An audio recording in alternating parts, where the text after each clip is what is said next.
Assalamualaikum warahmatullahi wabarakatuh. Shalom, Om Swastiastu, Namo Buddhaya, salam kebajikan, dan salam sejahtera bagi kita semua. Perkenalkan, nama saya Amanda Yasmin Adzani, BINUS 2025, jurusan Business Law, BINUS University. Pada kesempatan kali ini, saya akan mempresentasikan makalah atau paper saya yang berjudul Pendaftaran dan Publikasi Tanah untuk memenuhi ujian akhir semester mata kuliah Adat dan Agrarian Law. Pada presentasi kali ini, saya akan membawakan 3 subtopik, yaitu definisi pendaftaran dan publikasi tanah, sistem pendaftaran dan publikasi tanah di Indonesia, dan yang ketiga adalah perbaikan sistem pendaftaran dan publikasi tanah di Indonesia. Baik, yang pertama definisi dari pendaftaran tanah.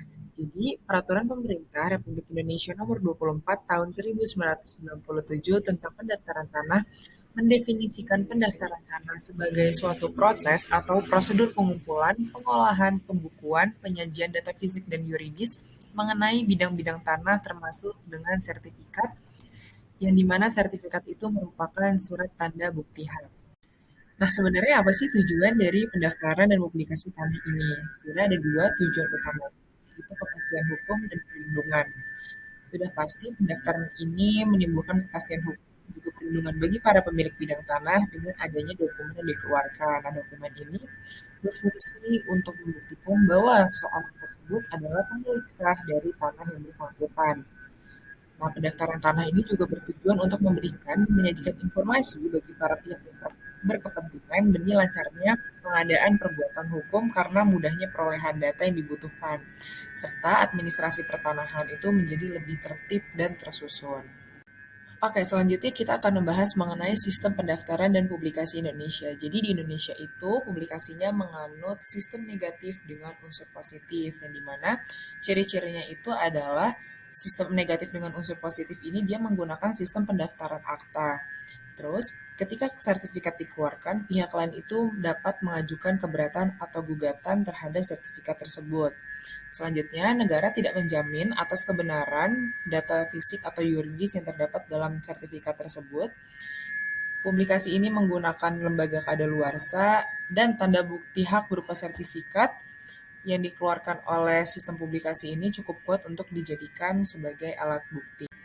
Selanjutnya kita masuk ke analisa. Jadi seperti yang sudah saya katakan tadi bahwa sistem publikasi tanah di Indonesia itu menganut sistem negatif dengan unsur positif. Jadi sistem publikasi ini menerbitkan surat resmi yang sah di mana bentuknya adalah sertifikat hak atas tanah yang sifatnya itu kuat untuk dijadikan sebagai alat bukti. Akan tetapi sertifikat ini memiliki kelemahan yaitu tidak mutlak. Artinya masih ada kesempatan atau celah untuk digugat di masa yang akan datang. Selanjutnya, dalam sistem publikasi ini, negara sebagai pendaftar itu tidak dapat menjamin kebenaran atas data fisik dan yuridis pada sertifikat tersebut. Nah, kedua faktor yang telah saya sebutkan tadi, ini membantu terbukanya celah untuk memunculkan banyaknya mafia-mafia tanah di Indonesia. Seperti yang kita tahu, tindakan para mafia tanah ini kan tidak hanya sekedar merugikan seluruh atau sebagian korbannya saja, akan tetapi memiliki dampak yang cukup besar terhadap negara kita. Misalnya adalah terhambatnya laju pertumbuhan ekonomi di Indonesia, adanya rusaknya tatanan hukum, dan terhambatnya investasi yang masuk ke Indonesia.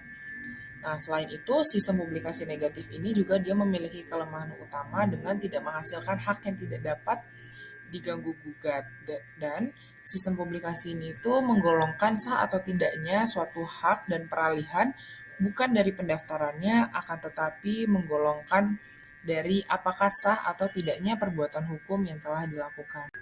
Nah, selanjutnya solusi apa sih yang dapat kita gunakan untuk memperbaiki sistem pendaftaran dan publikasi tanah di Indonesia? Setelah mendengar permasalahan dan analisis dari permasalahan tadi, terdapat dua solusi, yakni rekonstruksi sistem hukum dan pengawasan ketat. Jadi rekonstruksi hukum dan pengawasan yang lebih ketat ini agar mempersempit atau bahkan menutup celah bagi para mafia itu untuk menjalankan tindakan ilegalnya. Rekonstruksi hukum yang dapat kita lakukan adalah mengubah sistem publikasi negatif dengan unsur positif menjadi sistem publikasi positif.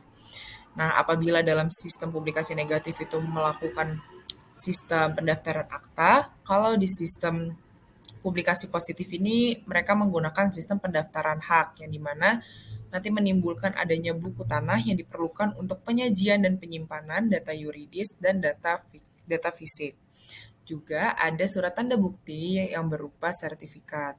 Nah, dalam sistem publikasi positif ini, seseorang yang tercatat dalam buku tanah, ia adalah seseorang pemegang hak atas tanah yang bersangkutan. Dan negara itu menjamin kebenaran bukti yang dipegang oleh si pemilik ini, berbeda dengan sistem publikasi negatif tadi yang dimana negara sebagai pendaftar itu tidak menjamin kebenaran atas data yuridis dan data fisiknya. Nah, selanjutnya yang kedua adalah pengawasan ketat dari instansi atau lembaga yang bersangkutan, yakni dalam hal ini adalah Kementerian Agraria dan Tata Ruang atau Kepala Badan Pertahanan. Di sini instansi ini dapat membantu untuk menindak tegas para pelaku, meningkatkan integritas dan profesionalisme, serta menjunjung koordinasi yang lebih baik antar aparat, sehingga dapat menanggulangi dan tidak terjadinya lagi mafia-mafia tanah di Indonesia. Baik, sekian yang dapat saya sampaikan. Mohon maaf apabila ada salah. Billahi taufiq wal hidayah. Wassalamualaikum warahmatullahi wabarakatuh.